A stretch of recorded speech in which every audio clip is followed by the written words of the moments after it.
పొలిటీషియన్స్లో ఆ లీడర్ తీరే వేరు. Educational business man come politician అయిన ఆయన కార్లో ఉన్నారో లేక గులాబీ పార్టీనే ఆయన్ను దించేసిందో తెలీదు, కానీ లేటెస్ట్గా ఆ నేత తీరు మరోసారి హాట్ టాపిక్గా మారింది. కొన్నాళ్లుగా పార్టీకి అంటీ ముట్టనట్లుగా ఉంటున్న ఆ మాజీ మంత్రి లేటెస్ట్గా సీఎం రేవంత్ రెడ్డి సభకు హాజరు కావడం, అక్కడ కేసీఆర్ పై రేవంత్ రేంజ్లో విమర్శలు చేస్తున్నా మౌనంగా ఉండటం చర్చనీయాంశంగా మారింది. ఓవైపు పార్టీ కార్యక్రమాలకు డుమ్మా కొడుతూ, మరోవైపు బీజేపీతో దోస్తీ చేస్తూ, ఇంకోవైపు సీఎం రేవంత్తో సాన్నిహిత్యం మెయింటైన్ చేస్తున్నారనే టాక్ నడుస్తోంది. దీంతో అసలు మల్లన్న రూట్ ఎటో అర్థం కాక మల్లగుల్లాలు పడుతున్నాయి మూడు పార్టీలు. ఇంతకీ మల్లన్న మాస్టర్ ప్లాన్ ఏంటి?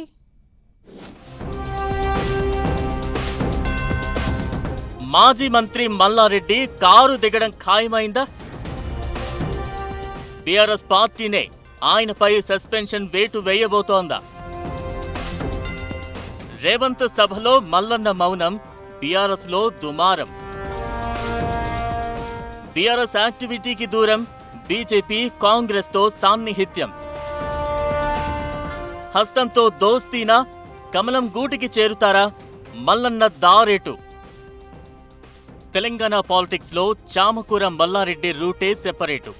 రాజకీయ నాయకుడిగా కంటే తనదైన మాట తీరు, వైరల్ డైలాగులతోనే పాపులారిటీ తెచ్చుకున్న మల్లారెడ్డి ప్రతిపక్షంలోకి వచ్చినప్పుడు సైడ్ ట్రాక్లు వెతుక్కుంటున్నారు. ఓవైపు బీజేపీ నేతలతో టచ్ లో ఉన్నారన్న ప్రచారం, మరోవైపు సీఎం రేవంత్ రెడ్డితో సాన్నిహిత్యం మెయింటైన్ చేస్తున్నారు. దీంతో గత కొద్ది రోజులుగా మల్లన్న జంపింగ్ వార్తలు గుప్పుమంటున్నాయి. దానికి తగ్గట్టే కొంతకాలంగా బీఆర్ఎస్ పార్టీ కార్యక్రమాల్లో మల్లారెడ్డి చుట్టపు చూపుగా కనిపించడం లేదు. సరూర్ నగర్ లో జరిగిన బీఆర్ఎస్ యువ సంగ్రామ సభకు డుమ్మా కొట్టిన మల్లారెడ్డి అదే రోజు సాయంత్రం గట్కేసర్లో సీఎం రేవంత్ రెడ్డి పాల్గొన్న ప్రభుత్వ కార్యక్రమానికి హాజరయ్యారు. ప్రోటోకాల్ ప్రకారం వెళ్లారనుకున్న అదే వేదికపై సీఎం రేవంత్ రెడ్డి, బీఆర్ఎస్ అధినేత కేసీఆర్ పై తీవ్ర విమర్శలు చేసిన మల్లారెడ్డి ఒక్క మాట కూడా మాట్లాడకపోవడం, కనీసం నిరసనగా వేదికను వీడకపోవడం పార్టీ శ్రేణుల్లో తీవ్ర చర్చకు దారితీసింది.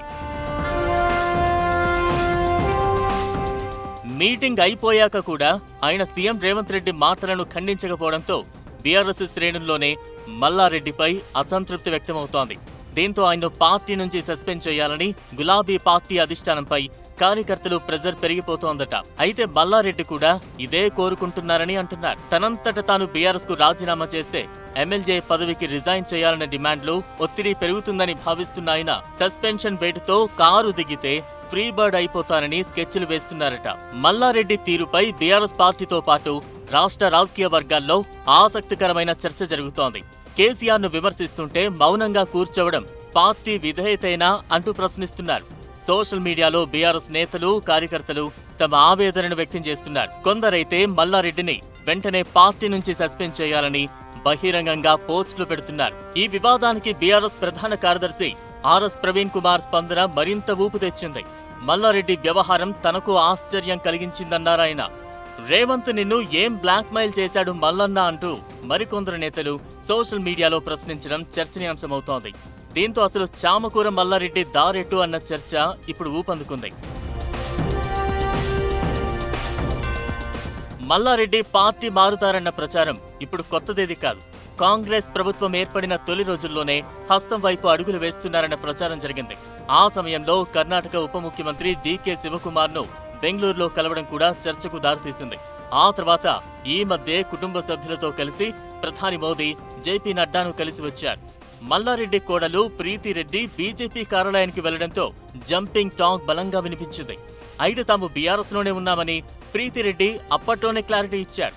అయితే లేటెస్ట్ ఎపిసోడ్ తో మల్లారెడ్డి బీఆర్ఎస్ ను వీడటమో లేక గులాబీ అధిష్టానమే ఆయన సస్పెండ్ చేయడమో ఏదో ఒకటి ఖాయమన్న టాక్ బలంగా వినిపిస్తోంది. అయితే మల్లారెడ్డి తెలంగాణ టీడీపీ అధ్యక్ష పదవిపైన ఆసక్తి చూపారనే గుసగుసలు కూడా అప్పట్లో వినిపించాయి.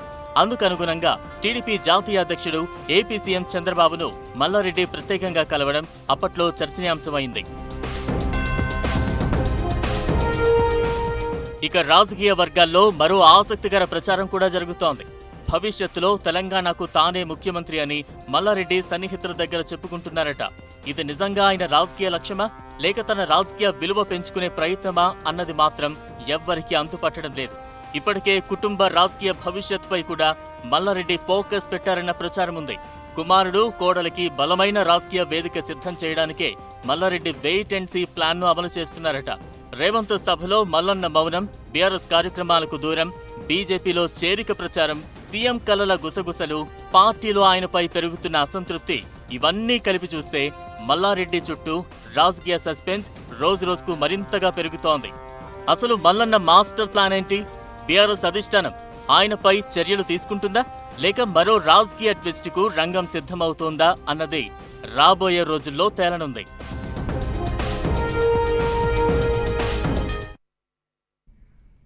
గాసిప్స్ గ్యారేజ్ లో షార్ట్ బ్రేక్ తీసుకుందాం. Stay tuned.